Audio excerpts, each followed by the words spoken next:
ಪ್ರೀತಿಯ ಕೇಳುಗರಿಗೆ ನಮ್ಮ ಚಾನಲ್ಗೆ ಸ್ವಾಗತ. ನೀವು ನಮ್ಮ ಚಾನಲ್ಗೆ ಹೊಸಬರಾಗಿದ್ದರೆ ದಯವಿಟ್ಟು ಸಬ್ಸ್ಕ್ರೈಬ್ ಮಾಡಿಕೊಳ್ಳಿ. ಅಪಾರ್ಟ್ಮೆಂಟ್ನ ಕಬ್ಬಿಣದ ಗೇಟ್ ಮುಚ್ಚಿಕೊಳ್ಳುತ್ತಿದ್ದಂತೆ ಆಕಾಶ್ ಎಂಬ ಹೆತ್ತ ಮಗನೇ ತನ್ನ ಪಾಲಿಗೆ ಆ ಕರಾಳ ರಾತ್ರಿ ಯಮನಂತೆ ಕಂಡಿದ್ದ. ರಣಮಳೆಯ ಹನಿಗಳು ಕೆಂಡದಂತೆ ಕಾಯುತ್ತಿದ್ದ ಸರಸ್ವತಮ್ಮನ ಮುಖಕ್ಕೆ ಸೂಜಿಯಂತೆ ಚುಚ್ಚುತ್ತಿದ್ದವು. ಕೆನ್ನೆಯ ಮೇಲೆ ಹರಿಯುತ್ತಿದ್ದ ರಕ್ತ ಮಳೆಯ ನೀರಿನಲ್ಲಿ ತೊಳೆದು ಹೋಗುತ್ತಿದ್ದರೂ ಮನದೊಳಗಿನ ಗಾಯದಿಂದ ಹೊರಡುತ್ತಿದ್ದ ಕಣ್ಣೀರು ಮಾತ್ರ ನಿಲ್ಲುತ್ತಿರಲಿಲ್ಲ. ಕೈಲಿದ್ದ ಬಟ್ಟೆಯ ಸಣ್ಣ ಮೂಟೆಯನ್ನು ಎದೆಗೆ ಹತ್ತಿರವಾಗಿ ಅಪ್ಪಿಕೊಂಡು ಜ್ವರದ ನಡುಕದಲ್ಲೇ ಕಾಲನ್ನೆಳೆದುಕೊಂಡು ಆ ಕತ್ತಲೆ ರಸ್ತೆಯಲ್ಲಿ ಸರಸ್ವತಮ್ಮ ಹೆಜ್ಜೆ ಇಟ್ಟರು. ಇಡೀ ಮಹಾನಗರದ ರಸ್ತೆಗಳು ಮಳೆಯ ನೀರಿನಿಂದ ತುಂಬಿ ಹರಿಯುತ್ತಿದ್ದವು. ಆ ರಸ್ತೆಯಲ್ಲಿ ಹೋಗುತ್ತಿದ್ದ ದೊಡ್ಡ ದೊಡ್ಡ ಕಾರುಗಳು ಸರಸ್ವತಮ್ಮನ ಅಸಹಾಯಕ ಸ್ಥಿತಿಯನ್ನು ನೋಡಿಯೂ ನೋಡದಂತೆ ಕೆಸರು ನೀರನ್ನು ಅವರ ಮೇಲೆ ಹಾರಿಸಿಕೊಂಡು ವೇಗವಾಗಿ ಹೊರಟು ಹೋಗುತ್ತಿದ್ದವು. ಸಿಟಿಯ ನರಭಕ್ಷಕ ಬದುಕಿನಲ್ಲಿ ಈ ಒಂಟಿ ವೃದ್ಧೆಯ ಕಣ್ಣೀರಿಗೆ ಬೆಲೆಯೇ ಇರಲಿಲ್ಲ. ನಡೆಯಲು ಶಕ್ತಿ ಇಲ್ಲದೆ ತಲೆ ಸುತ್ತು ಬರುತ್ತಿದ್ದಾಗ ರಸ್ತೆಯ ಬದಿಯಲ್ಲಿದ್ದ ಒಂದು ಸಣ್ಣ ಬಸ್ ತಂಗುದಾಣ ಸರಸ್ವತಮ್ಮನ ಕಣ್ಣಿಗೆ ಬಿದ್ದಿತು. ಹೇಗೋ ಕಷ್ಟಪಟ್ಟು ಅಲ್ಲಿಗೆ ಸೇರಿದ ಆ ತಾಯಿ ಅಲ್ಲಿದ್ದ ಸಿಮೆಂಟ್ ಬೆಂಚ್ ಮೇಲೆ ಕುಳಿತುಕೊಳ್ಳಲು ಬಂದು ಹೋದಾಗ ಶಕ್ತಿ ಇಲ್ಲದೆ ಕೆಳಗೆ ಬಿದ್ದರು. ರಂಗನಾಥ, ನಾನು ಯಾವ ಜನ್ಮದಲ್ಲಿ ಯಾರಿಗೆ ಏನು ದ್ರೋಹ ಮಾಡಿದ್ದೇನೋ? ಹೊಟ್ಟೆಗೆ ಬಟ್ಟೆ ಕಟ್ಟಿ ಹಗಲು ರಾತ್ರಿ ಕಲ್ಲಿನ ಕ್ವಾರಿಯಲ್ಲಿ ಮೈ ಮುರಿದು ಸಾಕಿ ಬೆಳೆಸಿದ ಮಗನೇ ಇಂದು ನನ್ನನ್ನು ಬೀದಿಗೆ ಹಾಕಿದನ್ನಲ್ಲ. ಆಸ್ತಿ ಸಿಕ್ಕ ತಕ್ಷಣ ಹೆತ್ತ ಕರುಳನ್ನೇ ಇಷ್ಟು ಕ್ರೂರವಾಗಿ ಹೊರದೂಡಿದನಲ್ಲ. ದೇವರೇ, ನನಗೆ ಸಾವು ಕೊಟ್ಟು ಬಿಡು. ಈ ಅವಮಾನ ತಡೆದುಕೊಳ್ಳಲು ನನ್ನಿಂದ ಆಗುತ್ತಿಲ್ಲ ಎಂದು ಆ ಮಳೆ ಸುರಿಯುವ ಕತ್ತಲಲ್ಲಿ ಆಕಾಶದ ಕಡೆ ಮುಖ ಮಾಡಿ ಬಿಕ್ಕಿ ಬಿಕ್ಕಿ ಆಕ್ರಂದನ ಮಾಡಿದರು. ಜ್ವರದ ತೀವ್ರತೆ ಹೆಚ್ಚಾಗುತ್ತಾ ಹೋಯಿತು. ನಡುಕ ತಡೆಯಲಾರದೆ ಆ ತಾಯಿ ಆ ತಣ್ಣನೆಯ ನೆಲದ ಮೇಲೆಯೇ ಸುಳಿಸುತ್ತಿಕೊಂಡು ಪ್ರಜ್ಞೆ ಕಳೆದುಕೊಂಡರು.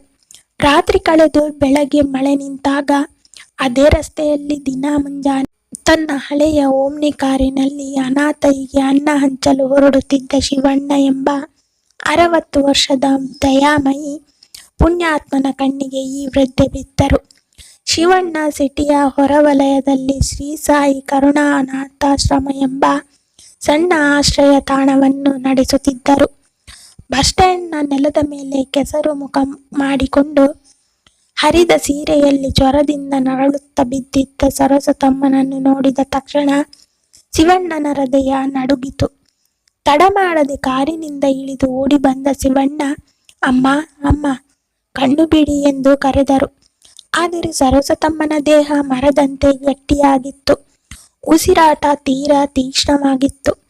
ಶಿವಣ್ಣ ತಕ್ಷಣವೇ ಸರಸ್ವತಮ್ಮನನ್ನು ಎತ್ತಿ ಕಾರಿನ ಹಿಂಬದಿಯ ಸೀಟಿನಲ್ಲಿ ಮಲಗಿಸಿ ಹತ್ತಿರದ ಸರ್ಕಾರಿ ಆಸ್ಪತ್ರೆಗೆ ಕರೆದುಕೊಂಡು ಹೋಗಿ ದಾಖಲಿಸಿದರು.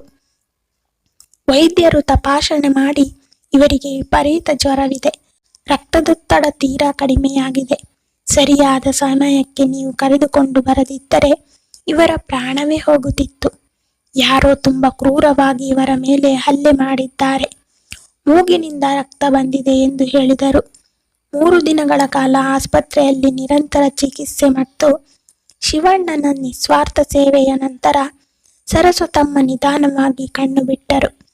ಎದುರಿಗೆ ಅಪರಿಚಿತ ಮುಖವನ್ನು ನೋಡಿ ಹೆದರಿದ ತಾಯಿಯ ತಲೆ ಸವರುತ್ತಾ, ಶಿವಣ್ಣ, ಅಮ್ಮ, ಹೆದರಬೇಡಿ, ನೀವು ಸುರಕ್ಷಿತವಾಗಿದ್ದೀರಾ. ನಿಮ್ಮ ಮಗ ಯಾರು? ನಿಮ್ಮನ್ನು ಈ ಸ್ಥಿತಿಗೆ ತಂದವರು ಯಾರು ಹೇಳಿ? ಅಮ್ಮ ಪೊಲೀಸ್ ಕಂಪ್ಲೇಂಟ್ ಕೊಡೋಣ ಎಂದರು. ಆದರೆ ಆ ಮಾತು ಕೇಳಿದ ತಕ್ಷಣ ಸರಸ್ವತಮ್ಮ ಜೋರಾಗಿ ಅಳುತ್ತಾ ಶಿವಣ್ಣನ ಕೈಗಳನ್ನು ಹಿಡಿದುಕೊಂಡರು. ಬೇಡಪ್ಪ ಬೇಡ, ಯಾರ ಮೇಲೂ ಕಂಪ್ಲೇಂಟ್ ಬೇಡ. ನನ್ನನ್ನು ಬೀದಿಗೆ ಹಾಕಿದ್ದು ಬೇರೆ ಯಾರೂ ಅಲ್ಲ, ನನ್ನ ಹೆತ್ತ ಮಗನೇ. ಆಸ್ತಿಗಾಗಿ ನನ್ನನ್ನು ಹೊರಹಾಕಿದ. ನನಗೆ ಈಗ ಯಾರೂ ಇಲ್ಲಪ್ಪ. ನನ್ನನ್ನು ಮತ್ತೆ ಆ ನರಕಕ್ಕೆ ಕಳುಹಿಸಬೇಡ. ನನ್ನನ್ನು ಇಲ್ಲೇ ಸಾಯಲು ಬಿಟ್ಟು ಬಿಡು ಎಂದು ಕಣ್ಣೀರು ಹಾಕಿದರು. ಸರಸ್ವತಮ್ಮನ ಕಣ್ಣೀರ ಕಥೆಯನ್ನು ಕೇಳಿದ ಶಿವಣ್ಣನ ಕಣ್ಣುಗಳು ತೇವವಾದವು. ಅಮ್ಮ, ಅಳಬೇಡಿ. ಆ ಪಾಪಿ ಮಗ ನಿಮ್ಮನ್ನು ಬೇಡ ಅಂದಿರಬಹುದು, ಆದರೆ ಇನ್ಮೇಲೆ ನಾನು ನಿಮ್ಮ ಮಗ. ನನ್ನ ಆಶ್ರಮದಲ್ಲಿ ನಿಮ್ಮ ಥರ 100 ಜನ ಅನಾಥರಿದ್ದಾರೆ. ನೀವು ಅಲ್ಲಿಗೆ ಬಂದು ನಮ್ಮ ಜೊತೆಯೇ ಇರಿ ಎಂದು ಸಮಾಧಾನ ಮಾಡಿದರು. ಆಸ್ಪತ್ರೆಯಿಂದ ಡಿಸ್ಚಾರ್ಜ್ ಆದ ಮೇಲೆ ಸರಸ್ವತಮ್ಮ ಶಿವಣ್ಣನ ಜೊತೆ ಆ ಅನಾಥಾಶ್ರಮಕ್ಕೆ ಹೆಜ್ಜೆ ಇಟ್ಟರು. ಹೆತ್ತ ಮಗನೇ ದ್ರೋಹ ಮಾಡಿ ಬೀದಿಗೆ ಹಾಕಿದಾಗ ಯಾವ ಸಂಬಂಧವೂ ಇಲ್ಲದ ಅನಾಥಾಶ್ರಮ ಆ ತಾಯಿಗೆ ಹೊಸ ಬದುಕಿನ ಆಸರೆಯಾಯಿತು. ಆದರೆ ಇತ್ತ ಸಿಟಿಯ ಐಷಾರಾಮಿ ಬಂಗಲೆಯಲ್ಲಿ ತಾಯಿಯ ಕಣ್ಣೀರಿನ ಶಾಪ ಹೊತ್ತ ಆ ಪಾಪಿಗಳ ಸಾಮ್ರಾಜ್ಯ ಹೇಗೆ ಪತನಗೊಳ್ಳಲಿದೆ ಎಂಬ ವಿಧಿಯ ಕರಾಳ ಆಟ ಮುಂದಿನ ಭಾಗದಲ್ಲಿ ಆರಂಭವಾಗುತ್ತದೆ. ಶಿವಣ್ಣನ ಜೊತೆ ಅನಾಥಾಶ್ರಮಕ್ಕೆ ಬಂದ ಸರಸ್ವತಮ್ಮನಿಗೆ ಅಲ್ಲಿನ ವಾತಾವರಣ ಆರಂಭದಲ್ಲಿ ಹೊಸದಾಗಿ ಕಂಡರೂ ಅಲ್ಲಿ ಆಶ್ರಯ ಪಡೆದಿದ್ದ ಇತರ ವೃದ್ಧರು ಮತ್ತು ಅನಾಥ ಮಕ್ಕಳ ಕಣ್ಣೀರ ಮುಖಗಳನ್ನು ನೋಡಿದಾಗ ಆ ತಾಯಿಗೆ ತನ್ನ ಸ್ವಂತ ದುಃಖ ಮರೆತು ಹೋಯಿತು. ಆಶ್ರಮದ ಪ್ರತಿಯೊಂದು ಮಗುವಿನಲ್ಲೂ ಅವಳಿಗೆ ತನ್ನ ಪುಟ್ಟ ಮಗ ಆಕಾಶ್ ಕಾಣಿಸತೊಡಗಿದ. ಸರಸ್ವತಮ್ಮ ಸುಮ್ಮನೆ ಕೂತು ಊಟ ಮಾಡುವ ಜೀವವಾಗಿರಲಿಲ್ಲ. ಜ್ವರ ವಾಸಿಯಾಗುತ್ತಿದ್ದಂತೆ ಆಕೆ ಆಶ್ರಮದ ಅಡುಗೆ ಮನೆಯ ಜವಾಬ್ದಾರಿಯನ್ನು ತನ್ನ ಹೆಗಲಿಗೆ ತಗೊಂಡರು. ಅಲ್ಲಿನ 100 ಅನಾಥ ಜೀವಗಳಿಗೆ ದಿನ ಮುಂಜಾನೆ ಎದ್ದು ಎಷ್ಟೋ ಪ್ರೀತಿಯಿಂದ ಬಿಸಿ ಬಿಸಿ ಅಡುಗೆ ಮಾಡಿ ತಾಯಿಯಂತೆ ಅನ್ನ ಬಡಿಸಲು ಶುರು ಮಾಡಿದರು. ಆ ತಾಯಿಯ ಕೈ ರುಚಿ ಮತ್ತು ಪ್ರೀತಿಯನ್ನು ಕಂಡು ಆಶ್ರಮದ ಪ್ರತಿಯೊಬ್ಬರೂ ಸರಸ್ವತಮ್ಮನನ್ನು ಅಮ್ಮ ಎಂದೇ ಕರೆಯಲಾರಂಭಿಸಿದರು. ಹೆತ್ತ ಮಗನ ಮನೆಯ ಕತ್ತಲೆ ಕೋಣೆಯಲ್ಲಿ ಕಣ್ಣೀರು ಹಾಕುತ್ತಿದ್ದ ಆ ಜೀವಕ್ಕೆ ಈ ಅನಾಥರ ನಡುವೆ ಅಮ್ಮನಾಗಿ ಗೌರವದ ಬದುಕು ಸಿಕ್ಕಿತು. ಸರಸ್ವತಮ್ಮ ತನಗಾದ ಅನ್ಯಾಯವನ್ನು ದೇವರಿಗೆ ಬಿಟ್ಟು ನಿರ್ಗವಿಯಾಗಿ ಹೊಸ ಬದುಕನ್ನು ಕಟ್ಟಿಕೊಂಡರು. ಆದರೆ ಇತ್ತ ಸಿಟಿಯ ಐಷಾರಾಮಿ ಫ್ಲ್ಯಾಟ್ನಲ್ಲಿ ತಾಯಿಯನ್ನು ನಡು ರಸ್ತೆಯಲ್ಲಿ ತಳ್ಳಿದ ಆಕಾಶ್ ಮತ್ತು ಶಾಲಿನಿಯ ಪಾಪದ ಸಾಮ್ರಾಜ್ಯಕ್ಕೆ ವಿಧಿಯ ಕರಾಳ ದೃಷ್ಟಿ ಬಿದ್ದಿತ್ತು. ತಾಯಿಯ ಹಸಿದ ಒಡಲಾಳದ ಶಾಪ ಆ ಮನೆಯ ಗೋಡೆಗಳಲ್ಲೂ ಅಲೆಯುತ್ತಿತ್ತು. ಹೆತ್ತ ತಾಯಿಯನ್ನು ಹೊರಹಾಕಿದ ಮೇಲೆ ಆಕಾಶ್ನ ಮನಸ್ಸಿನಲ್ಲಿ ನೆಮ್ಮದಿ ಎಂಬುದು ಸಂಪೂರ್ಣವಾಗಿ ಮಾಯವಾಯಿತು. ರಾತ್ರಿ ಮಲಗಿದರೆ ಸಾಕು, ಮಳೆಯಲ್ಲಿ ನಡುಗುತ್ತ ಕಣ್ಣೀರು ಹಾಕುತ್ತಿದ್ದ ತಾಯಿಯ ಮುಖವೇ ಕಣ್ಣ ಮುಂದೆ ಬಂದು ಗಾಬರಿಯಿಂದ ಎದ್ದು ಕೂರುತ್ತಿದ್ದ. ಹೆಂಡತಿ ಶಾಲಿನಿಯ ಅಸಲಿ ರೂಪ ಕೂಡ ಈಗ ನಿಧಾನವಾಗಿ ಹೊರಬರುತ್ತಿತ್ತು. ತಾಯಿಯ 5 ಎಕರೆ ಜಮೀನನ್ನು ಮಾರಿ ಬಂದ 2 ಕೋಟಿ ರೂಪಾಯಿ ನಗದು ಕೈ ಸೇರಿದ ತಕ್ಷಣ ಶಾಲಿನಿಯ ತಲೆಯಲ್ಲಿದ್ದ ಬುದ್ಧಿ ಮಂಕಾಗಿತ್ತು. ಅವಳಿಗೆ ದುಡ್ಡಿನ ಅಹಂಕಾರ ತಲೆಗೇರಿತ್ತು. ಶಾಲಿನಿಗೆ ಸಿಟಿಯ ದೊಡ್ಡ ದೊಡ್ಡ ಹೋಟೆಲ್ಗಳಲ್ಲಿ ದುಬಾರಿ ನೈಟ್ ಪಾರ್ಟಿಗಳನ್ನು ಮಾಡುವುದು, ಶೇರ್ ಮಾರ್ಕೆಟಿನಲ್ಲಿ ಕೋಟ್ಯಾಂತರ ರೂಪಾಯಿ ಹಣ ಹೂಡುವುದು ಮತ್ತು ಆಕಾಶ್ಗೆ ಗೊತ್ತಿಲ್ಲದಂತೆ ಆನ್ಲೈನ್ ಜೂಜಿನ ಚಟ ಹತ್ತಿತ್ತು. ಹಗಲು ರಾತ್ರಿ ದುಡ್ಡಿನ ಮದದಲ್ಲಿ ತೇಲುತ್ತಿದ್ದ ಶಾಲಿನಿ ಆಕಾಶ್ನ ಮಾತನ್ನು ಕಣ್ಣೆತ್ತಿಯೂ ನೋಡುತ್ತಿರಲಿಲ್ಲ. ಆಕಾಶ್ ಏನಾದರೂ ಹೇಳಲು ಬಂದರೆ, ನೋಡು ಆಕಾಶ್, ನೀನು ಇವತ್ತು ಈ ಐಷಾರಾಮಿ ಫ್ಲ್ಯಾಟ್ನಲ್ಲಿ ಇದ್ದೀಯಾ ಅಂದರೆ ಅದಕ್ಕೆ ನನ್ನ ಬುದ್ಧಿನೇ ಕಾರಣ. ನಿಮ್ಮ ಅಮ್ಮನ ಆಸ್ತಿ ಮಾರೋ ಥರ ಐಡಿಯಾ ಕೊಟ್ಟಿದ್ದೆ ನಾನು. ನನ್ನ ಎದುರು ಜಾಸ್ತಿ ಮಾತನಾಡಬೇಡ ಎಂದು ಗಂಡನನ್ನೇ ಆಳಿಗಿಂತ ಕೀಳಾಗಿ ನಡೆಸಿಕೊಳ್ಳಲು ಶುರು ಮಾಡಿದಳು. ಹೆಂಡತಿಯ ಕಾಮ ಮತ್ತು ಮೋಹದ ಬಲೆಯಲ್ಲಿ ಸಿಲುಕಿ ತಾಯಿಗೆ ದ್ರೋಹ ಮಾಡಿದ್ದ ಆಕಾಶ್ ಈಗ ಹೆಂಡತಿಯ ಎದುರು ಮೂಕ ಪ್ರಾಣಿಯಂತೆ ತಲೆ ತಗ್ಗಿಸಿ ನಿಲ್ಲುವಂತಾಯಿತು. ಕರ್ಮದ ಮೊದಲ ಹೊಡೆತ ಬಿದ್ದಿದ್ದು ಶಾಲಿನಿಯ ಜೂಜಿನ ಚಟದಿಂದ. ಶೇರ್ ಮಾರ್ಕೆಟ್ನಲ್ಲಿ ಒಂದೇ ದಿನದಲ್ಲಿ ಶಾಲಿನಿ ಹೂಡಿದ್ದ 1 ಕೋಟಿ ರೂಪಾಯಿ ಹಣ ಸಂಪೂರ್ಣವಾಗಿ ಮುಳುಗಿ ಹೋಯಿತು. ಆ ನಷ್ಟವನ್ನು ತೀರಿಸಲು ಅವಳು ಜೂಜಿನ ಬುಕ್ಕಿಗಳ ಹತ್ತಿರ ಇನ್ನೂ 50 ಲಕ್ಷ ರೂಪಾಯಿ ಸಾಲ ಮಾಡಿಕೊಂಡಳು. ಸಾಲದ ಹಣವನ್ನು ವಾಪಸ್ ಕೇಳಲು ಕ್ರೂರಿಗಳಾದ ಸಾಲದ ದಂಧೆಕೋರರು ದಿನ ಆಕಾಶ್ನ ಮನೆ ಬಾಗಿಲಿಗೆ ಬಂದು ನಿಲ್ಲಲಾರಂಭಿಸಿದರು. ಅವ್ಯಾಚ ಶಬ್ದಗಳಿಂದ ಬೈಯುತ್ತ ಮನೆಯಲ್ಲಿದ್ದ ಬೆಲೆ ಬಾಳುವ ವಸ್ತುಗಳನ್ನು ಎತ್ಕೊಂಡು ಹೋಗತೊಡಗಿದರು. ಅಷ್ಟೇ ಅಲ್ಲದೆ ಶಾಲಿನಿ ಕೆಲಸ ಮಾಡುತ್ತಿದ್ದ ಸಾಫ್ಟ್ವೇರ್ ಕಂಪನಿಯಲ್ಲೂ ಅವಳ ದುರಾಸೆ ನಿಲ್ಲಲಿಲ್ಲ. ಜೂಜಿನ ಸಾಲ ತೀರಿಸಲು ಅವಳು ಕಂಪನಿಯ ಬ್ಯಾಂಕ್ ಅಕೌಂಟ್ನಿಂದ ನಕಲಿ ಸಹಿ ಬಳಸಿ ಸುಮಾರು 70 ಲಕ್ಷ ರೂಪಾಯಿ ಹಣವನ್ನು ವಂಚನೆ ಮಾಡಿ ತನ್ನ ವೈಯಕ್ತಿಕ ಖಾತೆಗೆ ವರ್ಗಾಯಿಸಿಕೊಂಡಿದ್ದಳು. ಒಂದಿನ ಬೆಳಗ್ಗೆ ಆಕಾಶ್ ಮತ್ತು ಶಾಲಿನಿ ಮನೆಯಲ್ಲಿದ್ದಾಗ ಹಠಾತ್ತನೆ ಆಫೀಸ್ನ ಸೀನಿಯರ್ ಆಫೀಸರ್ಸ್ ಮತ್ತು ಪೊಲೀಸರು ಇವರ ಫ್ಲಾಟ್ಗೆ ದಾಳಿ ಮಾಡಿದರು.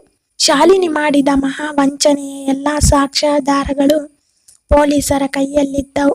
ಪೊಲೀಸರು ಶಾಲಿನಿಯ ಕೈಗೆ ಬೇಡಿ ತೊಡಿಸಿ ಎಳೆದುಕೊಂಡು ಹೋಗುವಾಗ ಆಕಾಶ್ ತಡೆಯಲು ಹೋದ. ಆದರೆ ಪೊಲೀಸ್ ಇನ್ಸ್ಪೆಕ್ಟರ್ ಆಕಾಶ್ನ ಕೆನ್ನೆಗೆ ಬಾರಿಸಿ, ನಿನ್ನ ಹೆಂಡತಿ ಕಂಪನಿಗೆ ದ್ರೋಹ ಮಾಡಿದ್ದಾಳೆ, ಅಷ್ಟೇ ಅಲ್ಲದೆ ಈ ವಂಚನೆಯ ಹಣದಲ್ಲಿ ಈ ಐಷಾರಾಮಿ ಫ್ಲಾಟ್ ಕೂಡ ಖರೀದಿಯಾಗಿದೆ. ಈ ಫ್ಲಾಟ್ಗೆ ಕೋರ್ಟ್ ಸೀಸ್ ಆರ್ಡರ್ ತಂದಿದೆ. ತಕ್ಷಣವೇ ಮನೆಯಿಂದ ಆಚೆ ನಡಿ ಎಂದು ಗರ್ಜಿಸಿದರು. ಕೇವಲ 2 ವರ್ಷಗಳ ಹಿಂದೆ ಹೆತ್ತ ತಾಯಿಯ ಆಸ್ತಿಯನ್ನು ಕಿತ್ತುಕೊಂಡು ಕೋಟ್ಯಾಧಿಪತಿಗಳಾಗಿ ಮೆರೆಯುತ್ತಿದ್ದ ಆಕಾಶ್ ಮತ್ತು ಶಾಲಿನಿ ಇವತ್ತು ಒಂದೇ 1 ಗಂಟೆಯಲ್ಲಿ ರಸ್ತೆಗೆ ಬಂದು ನಿಲ್ಲುವಂತಾಯಿತು. ಹೆಂಡತಿ ಜೈಲು ಸೇರಿದರೆ ಆಕಾಶ್ ತಲೆಯ ಮೇಲೆ ಸೂರಿಲ್ಲದೆ, ಕೈಯಲ್ಲಿ ಕಾಸಿಲ್ಲದೆ ಬೀದಿಗೆ ಬಿದ್ದನು. ತಾಯಿಯ ಕಣ್ಣೀರು ಹಾಕಿಸಿದ ಆ ಪಾಪಿಯ ಅಂತಿಮ ಪತನದ ಆರಂಭ ಹೇಗಿರಲಿದೆ ಎಂಬ ಭೀಕರ ವಿಧಿಯ ಆಟ ಮುಂದಿನ ಭಾಗದಲ್ಲಿ ಮುಂದುವರಿಯುತ್ತದೆ. ಪೊಲೀಸರು ಐಷಾರಾಮಿ ಫ್ಲಾಟ್ನ ಮುಂಭಾಗದ ಬಾಗಿಲಿಗೆ ರಕಂ ಸೀಲ್ ಹಾಕಿ ಬೀಗ ಜಡಿದು ಹೊರಟು ಹೋದಾಗ ಆಕಾಶ್ಗೆ ಕಾಲ ಕೆಳಗಿನ ಭೂಮಿ ಸಂಪೂರ್ಣವಾಗಿ ಕುಸಿದು ಹೋದಂತಾಯಿತು. ಕಣ್ಣೆದುರೇ ಹೆಂಡತಿ ಜೈಲು ಸೇರಿದ್ದಳು. ಇತ್ತ ತಾನು ಕೋಟಿ ಕೋಟಿ ಕೊಟ್ಟು ಕೊಂಡುಕೊಂಡಿದ್ದ ಅರಮನೆಯಂತಹ ಫ್ಲಾಟ್ ಕೋರ್ಟ್ ಪಾಲಾಗಿತ್ತು. ಕೈಯಲ್ಲಿದ್ದ ದುಬಾರಿ ಮೊಬೈಲ್ ಫೋನ್, ಬ್ರ್ಯಾಂಡೆಡ್ ಬಟ್ಟೆಗಳನ್ನು ಬಿಟ್ಟರೆ ಆಕಾಶ್ನ ಹತ್ತಿರ 1 ನಯಾ ಪೈಸೆ ಹಣ ಇರಲಿಲ್ಲ. ಕಂಪನಿಯ ದುಡ್ಡನ್ನು ಹೆಂಡತಿ ವಂಚನೆ ಮಾಡಿದ್ದರಿಂದ ಆಕಾಶ್ನ ಕೆಲಸವನ್ನು ತಕ್ಷಣವೇ ಕಿತ್ತು ಹಾಕಲಾಗಿತ್ತು. ಸಿಟಿಯ ಯಾವುದೇ ದೊಡ್ಡ ಕಂಪನಿಯು ಒಬ್ಬ ವಂಚಕೀಯ ಗಂಡನಿಗೆ ಕೆಲಸ ನೀಡಲು ಸಿದ್ಧವಿರಲಿಲ್ಲ. ಅಹಂಕಾರದ ತುತ್ತ ತುದಿಯಲ್ಲಿದ್ದ ಆಕಾಶ್ ಕೇವಲ ಒಂದೇ 1 ದಿನದಲ್ಲಿ ಭಿಕ್ಷುಕನಿಗಿಂತ ಕೀಳಾದ ಸ್ಥಿತಿಗೆ ಬಂದು ನಿಂತಿದ್ದ. ಆಕಾಶ್ ಮೊದಲು ತನ್ನ ಶ್ರೀಮಂತ ಸ್ನೇಹಿತರ ಮನೆ ಬಾಗಿಲಿಗೆ ಹೋಗಿ ಸಹಾಯಕ್ಕಾಗಿ ಕೈ ಚಾಚಿದ. ಆದರೆ ಐಷಾರಾಮಿ ಪಾರ್ಟಿಗಳಲ್ಲಿ ಅವನ ಜೊತೆ ವೈನ್ ಗ್ಲಾಸ್ ಹಿಡಿಯುತ್ತಿದ್ದ ಆ ಸಿಟಿಯ ಗೆಳೆಯರು ಈಗ ಆಕಾಶ್ನ ಸ್ಥಿತಿಯನ್ನು ನೋಡಿ ಮುಖ ತಿರುಗಿಸಿದರು. ನಿನ್ನ ಹೆಂಡತಿ ಕಳ್ಳತನ ಮಾಡಿ ಜೈಲಿಗೆ ಹೋಗಿದ್ದಾಳೆ. ನಿನ್ನ ಜೊತೆ ನಿಂತರೆ ನಮ್ಮ ಮರ್ಯಾದೆ ಹೋಗುತ್ತೆ. ಮೊದಲು ಇಲ್ಲಿಂದ ತೊಲಗು ಎಂದು ಬಾಗಿಲನ್ನು ಮುಖಕ್ಕೆ ಹೊಡೆದರು. ಅಷ್ಟೇ ಅಲ್ಲ, ಜೈಲಿನಲ್ಲಿದ್ದ ಶಾಲಿನಿಯನ್ನು ನೋಡಲು ಆಕಾಶ್ ಜೈಲಿನ ಕಂಬಿಗಳ ಮುಂದೆ ಹೋಗಿ ನಿಂತಾಗ ಅವಳು ಅವನ ಮುಖಕ್ಕೆ ಉಗುಳಿದ್ದಳು. ನಿನ್ನ ಹಳ್ಳಿಯ ದರಿದ್ರ ಆಸ್ತಿಯನ್ನು ನಂಬಿ ನಾನು ಮದುವೆಯಾಗಿದ್ದೆ ಮಹಾ ತಪ್ಪು. ನಿನ್ನ ಮುಖ ನೋಡಿದರೆ ನನಗೆ ಅಸಹ್ಯ ಆಗುತ್ತೆ. ನಾನಿಲ್ಲಿಂದ ಬೇಗನೆ ಬೇಲ್ ತಗೊಂಡು ನನ್ನ ಹಳೆಯ ಪ್ರಿಯಕರನ ಜೊತೆ ವಿದೇಶಕ್ಕೆ ಓಡಿ ಹೋಗ್ತೀನಿ. ನೀನು ಎಲ್ಲಿಗಾದರೂ ಹೋಗಿ ಸಾಯಿ ಎಂದು ಕ್ರೂರವಾಗಿ ಕಿರುಚಾಡಿದಳು. ಹೆಂಡತಿಯ ಅಸಲಿ ಕಟುಕುತನದ ಮಾತುಗಳನ್ನು ಕೇಳಿದಾಗ ಆಕಾಶ್ನ ಎದೆ ಜಲ್ಲೆಂದಿತು. ತಾನು ಯಾರ ಮೋಹದ ಜಾಲಕ್ಕೆ ಬಿದ್ದು ಹೆತ್ತ ತಾಯಿಯ ಜುಟ್ಟು ಹಿಡಿದು ಬೀದಿಗೆ ನೂಕಿದ್ದನೋ ಅದೇ ಹೆಂಡತಿ ಇಂದು ತನ್ನನ್ನು ಕಸದಂತೆ ಬಿಸಾಡಿದ್ದಳು. ಆಕಾಶ್ ಜೈಲಿನಿಂದ ಹೊರಬಂದು ಸಿಟಿಯ ಫುಟ್ಪಾತ್ಗಳ ಮೇಲೆ ಅಲೆಯಲಾರಂಭಿಸಿದ. ಹಸಿವು ಹೊಟ್ಟೆಯನ್ನು ಸೀಳುತ್ತಿತ್ತು. ದಿನ ಸಾಯಂಕಾಲ ತಾಯಿ ಒಣಗಿದ ರೊಟ್ಟಿ ಕೇಳಿದಾಗ ಕತ್ತಲೆ ಕೋಣೆಗೆ ತಳ್ಳಿ ನಗುತ್ತಿದ್ದ ಆಕಾಶ್ಗೆ ಇಂದು ಸಿಟಿಯ ಕಸದ ತೊಟ್ಟಿಯ ಪಕ್ಕದಲ್ಲಿ ಬಿದ್ದಿದ್ದ ಎಂಜಲು ಅನ್ನದ ತಟ್ಟೆಯನ್ನು ನೋಡಿ ಕಣ್ಣಲ್ಲಿ ನೀರು ಬಂತು. ಕರ್ಮ ಅವನಿಗೆ ಹಸಿವಿನ ಅಸಲಿ ಬೆಲೆಯನ್ನು ಉಸಿರಿಗೆ ಕಲಿಸುತ್ತಿತ್ತು.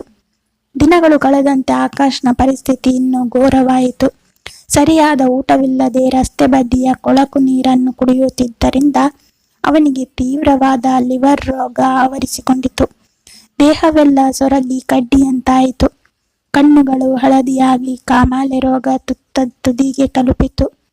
ಹೊಟ್ಟೆ ಮಾತ್ರ ಒಬ್ಬಿಕೊಂಡು ಕೈಕಾಲುಗಳು ನಡುಗತೊಡಗಿದವು. ಫುಟ್ಪಾತ್ ಮೇಲೆ ಹರಿದ ಬಟ್ಟೆ ಧರಿಸಿ ಜ್ವರದ ನಡುಕದಲ್ಲಿ ಬಿದ್ದಿದ್ದ ಆಕಾಶ್ನನ್ನು ನೋಡಿ ಜನ ಯಾರೋ ಭಿಕ್ಷುಕ ಇರಬೇಕು ಎಂದು ದೂರ ಸರಿಯುತ್ತಿದ್ದರು. ಅಂದು ಚಳಿಯ ಮಳೆಯಲ್ಲಿ ತಾಯಿ ಸರಸ್ವತಮ್ಮ ಹೇಗೆ ನರಳಿದ್ದಳೋ ಇಂದು ಅದೇ ಸಿಟಿಯ ರಸ್ತೆಯಲ್ಲಿ ಆಕಾಶ್ ಅದಕ್ಕಿಂತ 100 ಪಟ್ಟು ಹೆಚ್ಚು ನರಕ ಯಾತನೆಯನ್ನು ಅನುಭವಿಸುತ್ತಿದ್ದ. ಒಂದಿನ ಮಧ್ಯಾಹ್ನ ವಿಪರೀತ ಬಿಸಿಲಿನಲ್ಲಿ ಆಕಾಶ್ ರಸ್ತೆಯ ಬದಿಯಲ್ಲಿ ನಿಲ್ಲಲು ಶಕ್ತಿ ಇಲ್ಲದೆ ಬಿದ್ದಿದ್ದಾಗ ದೂರದಿಂದ ಒಂದು ಹಳೆಯ ಓಮ್ನಿ ಕಾರ್ ಬಂದು ನಿಂತಿತು. ಅದರಿಂದ ಇಳಿದ ಶಿವಣ್ಣ ಎಂಬ ಪುಣ್ಯಾತ್ಮ ಅನಾಥರಿಗೆ ಅನ್ನದ ಪ್ಯಾಕೆಟ್ ಹಂಚುತ್ತಿದ್ದರು. ಆಕಾಶ ಹಸಿವಿನಿಂದ ಕಣ್ಣು ಬಿಟ್ಟು, ಅಣ್ಣ, ಒಂದು ತುತ್ತು ಅನ್ನ ಕೊಡಿ, 3 ದಿನದಿಂದ ಏನು ತಿಂದಿಲ್ಲ ಎಂದು ಕೈ ಚಾಚಿದ. ಆಕಾಶ್ನ ಭೀಕರ ಸ್ಥಿತಿಯನ್ನು ನೋಡಿ ಶಿವಣ್ಣನ ಹೃದಯ ಕರಗಿತು. ತಕ್ಷಣ ಅವನಿಗೆ ಅನ್ನದ ಪ್ಯಾಕೆಟ್ ನೀಡಿ ನೀರು ಕುಡಿಸಿದರು. ಆಕಾಶ ಅನ್ನವನ್ನು ಮೃಗಗಳಂತೆ ತಿನ್ನುತ್ತಿರುವುದನ್ನು ನೋಡಿ ಶಿವಣ್ಣ, ಮಗನೇ, ನಿನ್ನ ದೇಹ ಪೂರ್ತಿ ರೋಗದಿಂದ ತುಂಬಿದೆ. ನೀನು ಹೀಗೆ ರಸ್ತೆಯಲ್ಲಿ ಬಿದ್ದರೆ ಸತ್ತು ಹೋಗ್ತೀಯ. ನಡೆ, ನನ್ನ ಆಶ್ರಮಕ್ಕೆ ಕರೆದುಕೊಂಡು ಹೋಗ್ತೀನಿ. ಅಲ್ಲಿ ನಿನಗೆ ಆಶ್ರಯ ಮತ್ತು ಚಿಕಿತ್ಸೆ ಸಿಗುತ್ತೆ ಎಂದರು. ಸಾವು ಕಣ್ಣೆದುರು ಕಾಣುತ್ತಿದ್ದ ಆಕಾಶ್ಗೆ ಶಿವಣ್ಣ ದೇವರಂತೆ ಕಂಡರು. ಅವನು ಕಷ್ಟಪಟ್ಟು ಎದ್ದು ಆ ಕಾರಿನ ಹಿಂಬದಿಯ ಸೀಟಿನಲ್ಲಿ ಕುಳಿತುಕೊಂಡ. ಆ ಕಾರು ಸಿಟಿಯ ಗದ್ದಲವನ್ನು ದಾಟಿ ಅನಾಥಾಶ್ರಮದ ಕಡೆಗೆ ಸಾಗುತ್ತಿತ್ತು. ಆದರೆ ಆ ಆಶ್ರಮದ ಒಳಗೆ ಕಾಲಿಟ್ಟ ತಕ್ಷಣ ಆಕಾಶ್ನ ಬದುಕಿನ ಮಹಾ ಪಶ್ಚಾತ್ತಾಪದ ಕಣ್ಣೀರಿನ ದೃಶ್ಯ ಹೇಗೆ ಎದುರಾಗಲಿದೆ ಎಂಬ ವಿಧಿಯ ಅಂತಿಮ ಹೊಡೆತ ಮುಂದಿನ ಭಾಗದಲ್ಲಿ ಕಾಯುತ್ತಿದೆ. ಶಿವಣ್ಣ ಹಳೆಯ ಓಮ್ನಿ ಕಾರ್ ಸಿಟಿಯ ಗದ್ದಲವನ್ನು ದಾಟಿ ಹಸಿರು ಮರಗಳ ನಡುವೆ ಇದ್ದ ಶ್ರೀ ಸಾಯಿ ಕರುಣಾ ಅನಾಥಾಶ್ರಮದ ಕಬ್ಬಿಣದ ಗೇಟ್ ಒಳಗೆ ಬಂದು ನಿಂತಿತು. ಕಾರಿನ ಹಿಂಬದಿಯ ಸೀಟಿನಲ್ಲಿ ಜ್ವರದ ತೀವ್ರತೆಯಿಂದ, ಲಿವರ್ ರೋಗದ ಅತಿಯಾದ ನೋವಿನಿಂದ ನರಳುತ್ತಾ ಕಣ್ಣು ಮುಚ್ಚಿ ಮಲಗಿದ್ದ ಆಕಾಶ್ಗೆ ತಾನು ಎಲ್ಲೋ ಒಂದು ಹೊಸ ಆಸ್ಪತ್ರೆಗೆ ಬಂದಿದ್ದೇನೆ ಎಂದಷ್ಟೇ ಅನಿಸಿತ್ತು. ಶಿವಣ್ಣ ಕಾರಿನ ಬಾಗಿಲು ತೆರೆದು ಆಕಾಶ್ನನ್ನು ಎಬ್ಬಿಸಲು ಹೋದಾಗ ಆಕಾಶ್ನ ದೇಹ ಸಂಪೂರ್ಣವಾಗಿ ಮರದಂತೆ ಗಟ್ಟಿಯಾಗಿತ್ತು. ಕಾಲನ್ನು ಕೆಳಗೆ ಇಡಲು ಅವನಿಗೆ ಶಕ್ತಿ ಇರಲಿಲ್ಲ. ಶಿವಣ್ಣ ಆಶ್ರಮದ 2 ಹುಡುಗರನ್ನು ಕರೆದು ಆಕಾಶ್ನ ಕೈಗಳನ್ನು ತಮ್ಮ ಹೆಗಲ ಮೇಲೆ ಹಾಕಿಕೊಂಡು ನಿಧಾನವಾಗಿ ಆಶ್ರಮದ ಪ್ರಮುಖ ಹಜಾರದ ಕಡೆಗೆ ಕರೆದುಕೊಂಡು ನಡೆದರು. ಅದು ಮಧ್ಯಾಹ್ನದ ಸಮಯವಾಗಿದ್ದರಿಂದ ಆಶ್ರಮದ ವಿಶಾಲವಾದ ಹಜಾರದಲ್ಲಿ 100 ಜನ ಅನಾಥ ವೃದ್ಧರು ಮತ್ತು ಸಣ್ಣ ಸಣ್ಣ ಮಕ್ಕಳು ಸಾಲಾಗಿ ಕುಳಿತು ಊಟ ಮಾಡುತ್ತಿದ್ದರು. ಆಶ್ರಮದ ಒಳಗೆ ಬರುತ್ತಿದ್ದಂತೆ ಅಡುಗೆ ಮನೆಯಿಂದ ಬಿಸಿ ಬಿಸಿ ಅನ್ನ ಮತ್ತು ಹಳ್ಳಿಯ ಶೈಲಿಯ ಸಾರಿನ ಸುವಾಸನೆ ಆಕಾಶ್ನ ಮೂಗಿಗೆ ಬಡಿಯಿತು. ಈ ಸುಗಂಧ ಅವನಿಗೆ ಎಲ್ಲೋ ತುಂಬಾ ಪರಿಚಿತವಾದಂತೆ ಅನಿಸಿತು. ತನ್ನ ಹೆತ್ತ ತಾಯಿ ಹಳ್ಳಿಯ ಮನೆಯಲ್ಲಿ ಒಲೆಯ ಮುಂದೆ ಕುಳಿತು ಮಾಡುತ್ತಿದ್ದ ಅಡುಗೆಯ ಪರಿಮಳವು ಹೀಗೆಯೇ ಇರುತ್ತಿತ್ತು. ಆಕಾಶ್ ಕಷ್ಟಪಟ್ಟು ತನ್ನ ಹಳದಿಯಾಗಿದ್ದ ಕಣ್ಣುಗಳನ್ನು ಬಿಟ್ಟು ಎದುರಿಗೆ ನೋಡಿದ.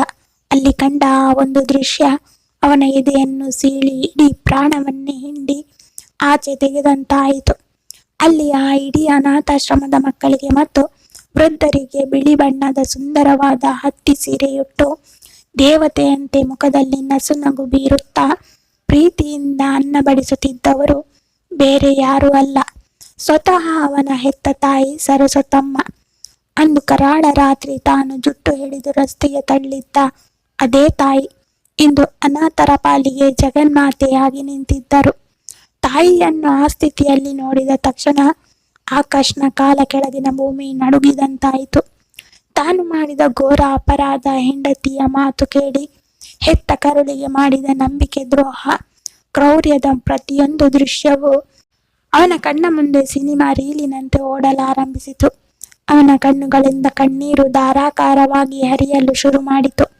ಹೆತ್ತ ತಾಯಿಯ ಪವಿತ್ರವಾದ ಮುಖವನ್ನು ನೋಡಲು ಯೋಗ್ಯತೆ ಇಲ್ಲದೆ ಆಕಾಶ್ ತಕ್ಷಣವೇ ಶಿವಣ್ಣನ ಕೈಗಳನ್ನು ಬಿಡಿಸಿಕೊಂಡು ಆಶ್ರಮದ ಕಲ್ಲಿನ ನೆಲದ ಮೇಲೆ ದಡಾರನೆ ಬಿದ್ದನು.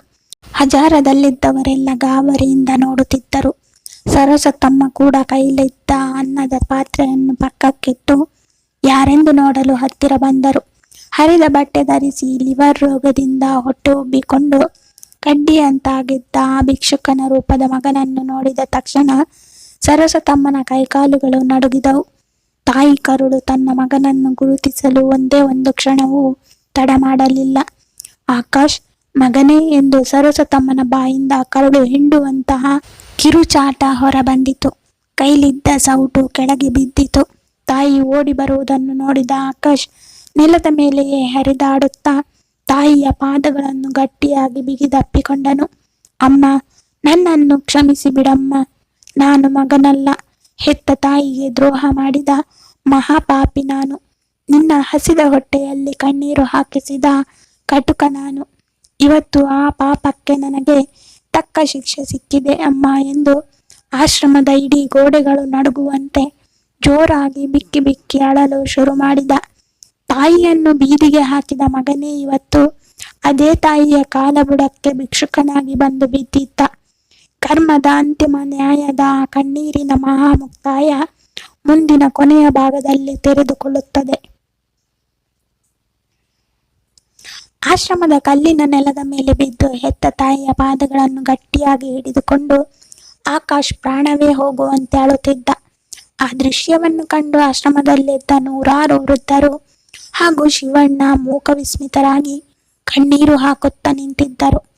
ಅಂದು ಕರಾಳ ರಾತ್ರಿ ಜ್ವರದಿಂದ ನರಳುತ್ತಿದ್ದ ತಾಯಿಯನ್ನು ಅರೆಬೆತ್ತಲೆಯಾಗಿ ರಸ್ತೆಗೆ ತಳ್ಳಿದ ಮಗ ಇವತ್ತು ತಾನೇ ಲಿವರ್ ರೋಗದ ತೀವ್ರ ನೋವಿನಿಂದ ನರಳುತ್ತಾ ಅದೇ ತಾಯಿಯ ಪಾದದ ಧೂಳಿಗೆ ಬಿದ್ದಿದ್ದ. ಆಕಾಶ್ ತಾಯಿಯ ಕಾಲಿಗೆ ಮುಖ ಮುಚ್ಚುತ್ತಾ, ಅಮ್ಮ, ನನ್ನನ್ನು ಈ ಆಶ್ರಮದಿಂದ ಆಚೆ ತಳ್ಳಿಬಿಡಮ್ಮ. ನನ್ನ ತರಹದ ಕಟುಕನಿಗೆ ನಿನ್ನ ಕಾಲ ಹತ್ತಿರ ಇರೋಕ್ಕೂ ಯೋಗ್ಯತೆ ಇಲ್ಲ. ಹೆಂಡತಿಯ ಕಾಮ ಮತ್ತು ದುಡ್ಡಿನ ಮದದಲ್ಲಿ ಕಣ್ಣು ಮುಚ್ಚಿ ಹೋಗಿದ್ದ ನಾನು ನಿನ್ನ ಕಣ್ಣೀರಿನ ಶಾಪಕ್ಕೆ ಇವತ್ತು ರಸ್ತೆಗೆ ಬಿದ್ದೆ ಅಮ್ಮ. ನನಗಿದ್ದ ಐಷಾರಾಮಿ ಫ್ಲ್ಯಾಟ್ ಹೋಯಿತು, ಕೋಟಿ ಕೋಟಿ ದುಡ್ಡು ಹೋಯಿತು. ನನ್ನನ್ನು ಈ ಸ್ಥಿತಿಗೆ ತಂದ ಆ ಶಾಲಿನಿ ನನ್ನ ಮುಖಕ್ಕೆ ಉಗುಳಿ ಜೈಲು ಸೇರಿದ್ಲು. ಅಮ್ಮ, ಇವತ್ತು ಜಗತ್ತಿನಲ್ಲಿ ನನಗೆ ಯಾರೂ ಇಲ್ಲ. ನನ್ನನ್ನು ಕ್ಷಮಿಸಿ ಬಿಡಮ್ಮ ಎಂದು ಜೋರಾಗಿ ಬಿಕ್ಕುತ್ತಿದ್ದ. ಆದರೆ ಈ ಪ್ರಪಂಚದಲ್ಲಿ ಹೆಣ್ಣಿನ ರೂಪದಲ್ಲಿರುವ ದೇವರೆಂದರೆ ಅದು ಹೆತ್ತ ತಾಯಿ ಮಾತ್ರ. ಮಗ ಎಷ್ಟೇ ದೊಡ್ಡ ದ್ರೋಹ ಮಾಡಿದರೂ ತಾಯಿಯ ಕರುಳು ಅವನ ಸಾವನ್ನು ನೋಡಲು ಸಹಿಸುವುದಿಲ್ಲ. ಸರಸ್ವತಮ್ಮನ ಕಣ್ಣುಗಳಿಂದ ಅಂದು ಆಕಾಶ್ ಮೇಲಿದ್ದ ಕೋಪದ ಕಣ್ಣೀರು ಬರಲಿಲ್ಲ. ಬದಲಿಗೆ ರೋಗದಿಂದ ಸೊರಗಿ ಹೋಗಿದ್ದ ಮಗನ ಸ್ಥಿತಿಯನ್ನು ಕಂಡು ಒಬ್ಬ ತಾಯಿಯ ಮರುಕದ ಕಣ್ಣೀರು ಹರಿಯಿತು. ಸರಸ್ವತಮ್ಮ ತಕ್ಷಣವೇ ನೆಲದ ಮೇಲೆ ಕುಳಿತು ನಡುಗುತ್ತಿದ್ದ ತನ್ನ ಕೈಗಳಿಂದ ಆಕಾಶ್ನ ಮುಖವನ್ನು ಎತ್ತಿ ಅವನ ಕಣ್ಣೀರನ್ನು ಒರೆಸಿದರು. ಎದ್ದೇಳು ಮಗನೇ, ಮೊದಲು ಎದ್ದೇಳು. ಈ ತಾಯಿ ಯಾವತ್ತು ಮಗನಿಗೆ ಶಾಪ ಕೊಡಲ್ಲಪ್ಪ. ಕರ್ಮ ಅನ್ನೋದು ಯಾರನ್ನು ಬಿಡಲ್ಲ ಮಗನೇ. ಅಂದು ನೀನು ದುಡ್ಡಿನ ಅಹಂಕಾರದಲ್ಲಿ ಕಣ್ಣು ಕಳೆದುಕೊಂಡಿದ್ದೆ. ಇವತ್ತು ವಿಧಿ ನಿನಗೆ ಕಣ್ಣು ತೆರೆಸಿದೆ. ಇನ್ಮೇಲಾದರೂ ದುಡ್ಡೇ ಸರ್ವಸ್ವ ಅಲ್ಲ ಅನ್ನೋ ಕಟು ಸತ್ಯ ನಿನಗೆ ಅರ್ಥವಾದರೆ ಅಷ್ಟೇ ಸಾಕು ಎಂದು ಕರುಳು ಹಿಂಡುವಂತೆ ಸಮಾಧಾನ ಮಾಡಿದರು. ಶಿವಣ್ಣ ಮತ್ತು ಆಶ್ರಮದ ಹುಡುಗರು ಆಕಾಶ್ನನ್ನು ನಿಧಾನವಾಗಿ ಎಬ್ಬಿಸಿ ಆಶ್ರಮದ ಒಳಗಿನ ಒಂದು ಬೆಡ್ ಮೇಲೆ ಮಲಗಿಸಿದರು.